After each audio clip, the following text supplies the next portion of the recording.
ఓం మహాగణాధిపతయే నమః. ఓం గురుభ్యో నమః. ఓం శ్రీమాత్రే నమః. పరమేశ్వర స్వరూపమైనటువంటి జ్యోతిష, వాస్తు మరియు ఇతర అనేకమైనటువంటి శాస్త్రములను మనకు అందించినటువంటి మహర్షులకి నమస్కారం. హయగ్రీవ హయగ్రీవ హయగ్రీవేతియో వదయత్తస్స నిస్సరతే వాణి జనుగన్యా ప్రవాహవత్. అరుణాం కరుణాతరంగితాక్షీం ధృతపాశాంకుశపుష్పబాణచాపాం అనిమాదిభిరావృతాం మయూకైః అహమిత్యేవ విభావయే భవానీం. శ్రీమాత్రే నమః. ప్రేక్షకులకి లలితాంబిక అమ్మవారి యొక్క అనుగ్రహం పరిపూర్ణంగా కలగాలని మనస్ఫూర్తి కోరుకుంటూ మనం ఈరోజు విశ్వవసు నామ సంవత్సరం కొత్త సంవత్సరం ఉగాది నుంచి గ్రహాలు ఏం మారనున్నాయి, అదేవిధంగా మనం కొత్త సంవత్సరం అనగానే పంచాంగం తీసుకొని చూస్తాం. ఆదాయము, వ్యయము, రాజ్యపూజ్యము, అవమానము. అంటే మనకెంత ఈ సంవత్సరం ఆదాయం ఎంత ఉంది, ఫైనాన్షియల్గా గ్రోత్ ఎంత ఉంది, ఖర్చు ఎంత ఉంది, మనల్ని మెచ్చుకునే వాళ్ళు ఎంతమంది ఉన్నారు, ఇబ్బంది పెట్టే వాళ్ళు ఎంతమంది ఉన్నారు అనేటువంటి చూస్తాం. అయితే ఇందులో గ్రహాల యొక్క ప్రభావం ఎంత ఉంటుంది. ఒక్కొక్కసారి మనకు ఆదాయం బాగా కనిపిస్తుంది, ఒక్కోసారి బాగా లోలో కనిపిస్తుంది. అవమానించే వాళ్ళ సంఖ్య తక్కువగా ఉంటే ఒక్కోసారి ఎక్కువగా ఉంటుంది. మరి దీన్ని ఇలాగే అనుభవించాలా, దీనికి ఏదైనా మనం కొన్ని చిన్న చిన్న పరిహారాలు చేసుకొని కూడా, చాలా పరిహారాలు ఉంటాయి, అందులో నేను మీకు కొన్ని చెప్తాను, చేసుకుంటూ కూడా మనం దీని నుంచి అధిగమించవచ్చా అనేటువంటి విషయాలు తెలుసుకుంటూ, అదేవిధంగా ఈ సంవత్సరం మనకి మేజర్ ప్లానెట్స్ అయినటువంటి రాహుకేతువులు మనకి రాహు కుంభంలోకి, కేతు సింహంలోకి మార్పు చెందుతున్నారు. దీనివల్ల ఇది ఎప్పటి నుంచి, జూన్ నుంచి మారుతారు. ఈ శని భగవానుడు విశ్వవసు నామ సంవత్సరం రాగానే అంటే దాదాపుగా మార్చ్ ఎండింగ్లో మారిపోతాడు. అదేవిధంగా జూపిటర్ కూడా, అంటే గురుగ్రహం కూడా మే 15వ తేదీ నుంచి మారుతుంది. అయితే ఇప్పుడు వక్రించుకుంటూ వెనక్కి వచ్చిన కుజుడు తర్వాత నీచ పొంది ఉంటున్నాడు. కాబట్టి కొంచెం ఈ విశ్వవసు నామ సంవత్సరం వచ్చే వరకు కూడా కొంచెం ఈ గొడవలు కావచ్చు, తోకిసలాటలు కావచ్చు, కొంచెం ఇట్లాంటివి పెరుగుతూ ఉంటాయి. అయితే ద్వాదశ లగ్నాల వారికి, లగ్నం తెలియని రాశి వారికి అసలు ఆదాయ వ్యయాలు, రాజ్యపు అవమానాలు ఎలా ఉన్నాయి అనేటువంటి విషయాలు చెప్తుంది నేనైనప్పటికీ కూడా చెప్పిస్తుంది సాక్షాత్ లలిత అమ్మవారిగా భావిస్తూ ఒక్కొక్క రాశి గురించి మనం తెలుసుకుందాం. మిథున లగ్నము, మిథున రాశి. మిథునం వారికి ఈ విశ్వవసు నామ సంవత్సరంలో మనం పంచాంగం తీసుకోగానే మనం ఆదాయము, వ్యయము, రాజ్యపూజ్యము, అవమానం ఎంత ఉంది చూసుకుంటూ ఉంటాం. కాబట్టి ఈ యొక్క విషయంలో చూసుకుంటే మిథునం వారికి 14 ఆదాయం ఉంది, అంటే ఇన్కమ్ సోర్స్ ఎక్కువగానే ఉంది. వ్యయం అంటే ఖర్చు 2 ఉంది. కాబట్టి ఏమీ టెన్షన్ పడాల్సిన అవసరం లేదు. కాకపోతే ఇక్కడ రాజ్యపూజ్య అవమానాలు తీసుకున్నట్లయితే 4 రాజ్యపూజ్యం అయితే 3 అవమానము. ఇది కొంచెం బ్యాలెన్స్, బట్ ఆదాయ వ్యయాలు చాలా బాగున్నాయి. అయితే ఇందులో ఆదాయం విషయంలో కూడా మిథునం వారికి లగ్నంలో కాస్త కుజుడి యొక్క సంచారం జరుగుతుంది కాబట్టి కొంత శత్రు బాధలు ఉంటాయి. కొద్దిగా 2వ స్థానంలో కుజుడు ఉన్నాడు కాబట్టి మొదటి 3 నెలలు ఫైనాన్షియల్ మ్యాటర్స్ విషయంలో, అప్పులు ఇవ్వడం తీసుకునే విషయంలో కొద్దిగా జాగ్రత్తగా ఉండండి. అదేవిధంగా మీకు ఈ రాజ్యపూజ్య అవమానాల విషయంలో మీకు కొంచెం బ్యాలెన్స్ ఇంకా బాగా అవ్వాలి అని అనుకుంటే కనుక కాస్త గురు శని గ్రహాల దగ్గర దీపారాధన చేస్తూ ఉండండి. మరియు అదేవిధంగా గణపతి ఆరాధన, సూర్య ఆరాధన, సూర్య భగవాను చూస్తూ ఓం మిత్రాయ నమః అనే నామస్మరణ చేయండి. ఖచ్చితంగా మీకు ఆదాయం అనేటువంటిది ఎలాగో బాగుంది కాబట్టి ఈ రాజ్యపూజ్య అవమానాల విషయంలో ఖచ్చితంగా మీకు మెచ్చుకునే వాళ్ళ సంఖ్య పెరగడము, ఇది తగ్గడం అనేటువంటిది జరుగుతుంది. రైట్. అయితే ఇక్కడ మీరు ఏదైనా ప్రాపర్టీ తీసుకునేటప్పుడు జూన్ తర్వాతే తీసుకోండి. ఎందుకంటే మీకు మిథునం వారికి 4వ స్థానంలో కేతు ఉన్నాడు. ఎప్పుడైతే 4లో కేతు ఉన్నాడో, ఈ 4లో ఉన్నటువంటి కేతు మారిన తర్వాత మీరు కొనుగోలు చేయడం బెస్ట్. అది వాహనం కావచ్చు, గృహం కావచ్చు, ఆభరణాలు కావచ్చు, వస్తువులు కావచ్చు, ఏదైనా సరే గుర్తుపెట్టుకోండి. చిన్న చిన్న వస్తువులు ఎమర్జెన్సీకి సంబంధం లేదు అది.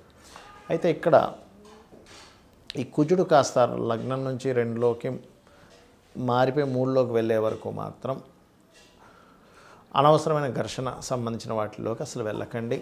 అదేవిధంగా కాస్త ఈ వివాహ సంబంధించినటువంటి విషయాల్లో కనుక చూసుకున్నట్లయితే కొంచెం ఆలస్యం అవుతూ ఉంటుంది. బికాజ్ ఆఫ్ మీ లగ్నానికి సహజంగానే గురువు బాధకుడు లగ్నంలో కూర్చుంటున్నాడు మే 15 నుంచి. కాబట్టి అక్కడి నుంచి సంబంధాలు రావడం కూడా పెరుగుతాయి అవతల వైపు నుంచి. అది కూడా కొంతవరకు ప్రెషర్గా కూడా ఉంటుంది. ఇక ఉద్యోగ సంబంధించినటువంటి విషయంలో సర్వసాధారణంగానే కాస్త ఈ మిథునం వారికి ఉద్యోగాల విషయంలో కాస్త ఎక్కువ మార్పులు, వర్క్ స్ట్రెస్ ఎక్కువగా ఉంటూ ఉంటుంది దశమ శని వల్ల. ఇక మీకు ఈ దశమ శని యొక్క ప్రభావం మీకు తగ్గాలి, సక్సెస్ రేట్ పెరగాలి ఉద్యోగంలో అని అనుకుంటే లలితా సహస్రనామాల్లో ఓం మాణిక్య మకుటాకార జానుద్వయ విరాజితాయే నమః అనే నామస్మరణ ఎక్కువగా చేస్తూ ఉండండి. అదేవిధంగా మీరు ఎక్కువగా లలిత అమ్మవారి యొక్క నామస్మరణ ఎక్కువగా చేస్తుండాలి.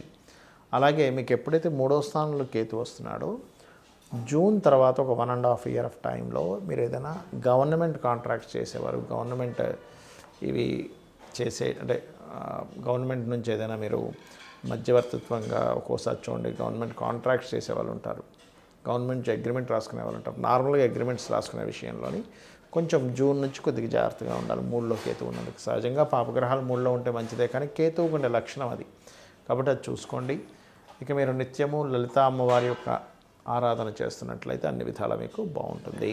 ఇక్కడ ఈ శని యొక్క మార్పు వల్ల చాలామంది చూసుకునేది ఏంటంటే ఏలినాటి శని వస్తుంది కదా, లేదా అర్ధాష్టమ శని వస్తుంది, అష్టమ శని వస్తుంది, లేకపోతే శని అయిపోతుంది అని కొంతమంది హ్యాపీగా ఉంటే, కొంతమంది ఏమో రాబోతుంది అనేటువంటి దాంట్లో ఉంటారు. అందులో ముఖ్యంగా మేషం వారికి ఏలినాటి శని రాబోతుందని, మీనం వారికి రాశిలోకి వచ్చాడని శని, కుంభం వారికేమో శని ధనస్థానంలోకి వెళ్ళాడని, వీళ్ళ ముగ్గురు కొంచెం మార్పుని గమనిస్తూ ఉంటారు. అయితే ఇక్కడ మీకు చెప్పేది ఒకటే,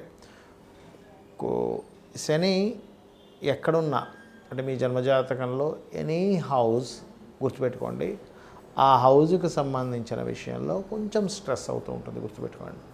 లగ్నం నుంచి ఎన్నో స్థానంలో ఉన్నా, కాకపోతే కొన్నిసార్లు ఏమవుతుందంటే మీకు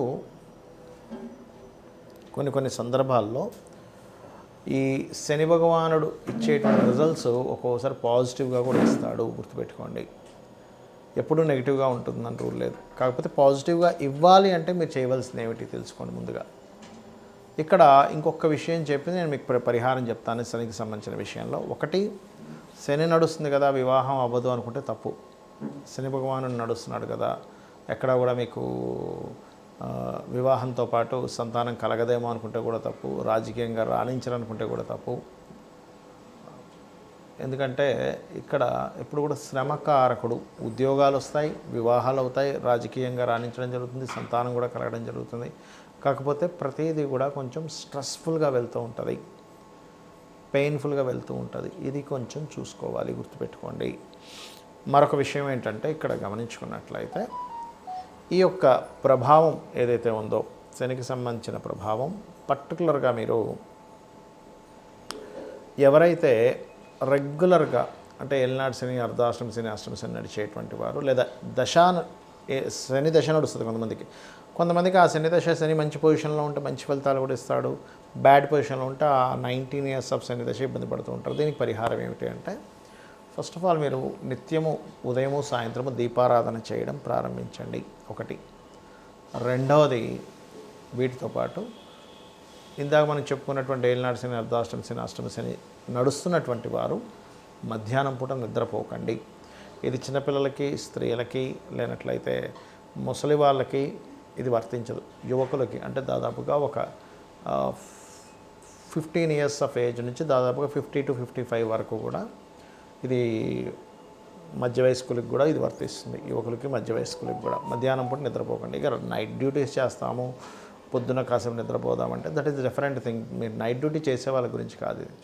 కానీ రెగ్యులర్ డ్యూటీ చేసేవారు ఈ సమయాల్లో నిద్రపోతే మీకు ఎఫెక్ట్ ఇస్తుంది, శాటర్న్ యొక్క ఎఫెక్ట్ ఇస్తుంది. లేదంటే పొద్దున్నే 4 o'clock లేస్తానంటే నేను పని ఉంటుంది, మధ్యాహ్నం కోసం పడుకోవాలంటే దట్ ఈస్ డిఫరెంట్ థింగ్ అది.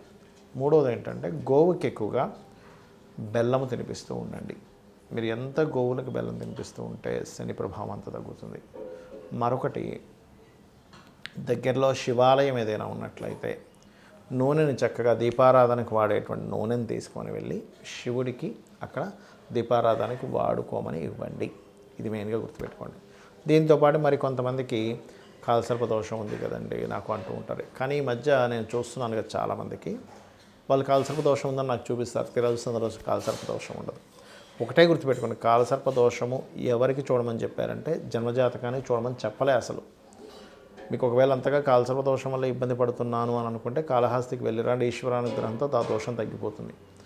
ఒకటి, ప్రపంచ దేశాలకి ఏం జరుగుతాయి, అసలు దేశంలో కరువు వస్తుందా, సునామీ వస్తుందా, ఒక జబ్బు వస్తుందా, యుద్ధం వస్తుందని చెప్పడానికి కాలసర్ప దోషం వాడమని చెప్పారు. అయితే ఇక్కడ మీకు మీరుగా చూసుకోవడానికి కాలసర్ప దోషం ఎప్పుడు కూడా, ఇప్పుడు ఉదాహరణకి రాహువు కేతు ఇలా సమసప్తకాల్లో ఉంటారు కదా, ఈ సమసప్తకాల్లో రాహుకేతువులు ఉన్నప్పుడు అంటే ఎక్కడున్నా కూడా మేషం నుంచి మీనం వరకు రాహు ఎక్కడున్నా కేతు ఎక్కడున్నా కూడా ఇలాగే 1/7 యాక్సెస్లోనే ఉంటారు వీళ్ళు. అంటే ఇక్కడ కానీ ఇలా కానీ లేకపోతే ఇలా అంటే దాదాపుగా ఇలా కానీ మొత్తం మీద ఆ రకంగా ఉన్నప్పుడు ఈ రాహుకేతువులకి మొత్తం ఒకవైపు గ్రహాలన్నీ అంటే రాహు నుంచి కేతు వరకు మొదలు పెట్టుకుంటే ఇలాగ అన్ని గ్రహాలు వచ్చేసాయి. లేకపోతే ఒక దగ్గర అన్నీ కూడి ఉండిపోయాయి. ఒకవైపు ఏ గ్రహం కూడా లేదు, దానికి కాలసర్పదోషము అంటారు. సింగిల్ గ్రహం బయట ఉన్నా అది క్యాన్సిల్ అవుతుంది, గుర్తుపెట్టుకోండి. ఇది దోషం. అంతేగాని చాలామంది ఏం చేస్తున్నారు, ఏమంటే నాకు ఉందంట అని చెప్పారని చూస్తే 2 గ్రహాలు ఒక గ్రహం బయట ఉంటుంది, మిగతా గ్రహాలు అక్కడ ఉంటాయి. అది కాదు. సో ఫస్ట్ అది తెలుసుకోండి. అలాగే ఒకవేళ ఉన్నా కూడా కొంపలు మునిగిపోయేది ఏం లేదు. పెద్ద పెద్ద వాళ్ళకి 140 మంది ప్రెసిడెంట్లకు ఉంది కాలసర్పదోషం. మరి వాళ్ళందరూ దేశాలను ఏలట్లేదా? మెగాస్టార్ చిరంజీవి గారికి కూడా కాలసర్పదోషం. అంత మాత్రం చేత ఆయన ఏమి ఎందుకు పనికి రాకుండా ఏం పోలేదు కదా, గొప్ప వ్యక్తి అయ్యాడు. కాబట్టి వాటిని మీరు పట్టించుకోకండి దయచేసి.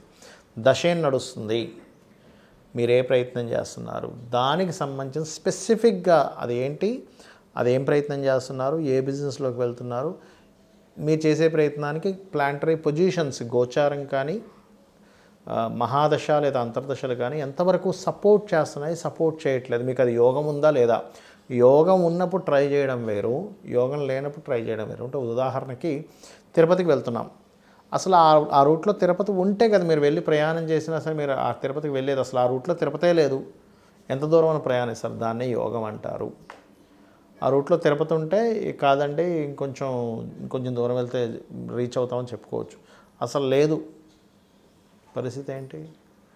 కాబట్టి ఏంటంటే ఇక్కడ నేను చెప్పేది ఒకటే, మీరు నిత్యము లలిత అమ్మవారి యొక్క స్తోత్ర పఠనం చేయండి. ఖచ్చితంగా మీకు అన్ని విధాల బాగుంటుంది. ఆ లలితాంబిక అమ్మవారి యొక్క అనుగ్రహం మీకు పరిపూర్ణంగా కలగాలని, ఈ విశ్వవసు నామ సంవత్సరం మీకు అన్ని విధాలా బాగుండాలని కోరుకుంటూ శ్రీమాత్రే నమః.